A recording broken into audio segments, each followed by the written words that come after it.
Kita maigsoon, naa nato tanang mga panalangin, daghan ay panalangin, luya nagyapot sa pagalagad sa Ginoo. Pastilan, dako ginang problema. Ang ato gikinahanglan minsan mao ang mga pagampo. Hallelujah.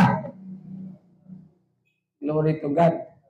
Unay kulang na to ng luya ta nga naman, wa tay panahon nga makigsalo sa presensya sa Ginoo.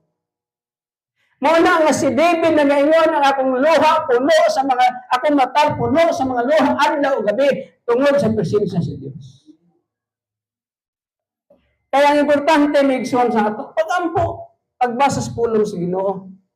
Kay kung naa ang presensya sa Ginoo kanunay sa atong kasing-kasing, dunay kadasig sa pagalagad sa Ginoo. Hallelujah. Pero kung wala maigsoon, laay kay kinabuhi. Mura tagi bulagan sa uyab. Nabitaw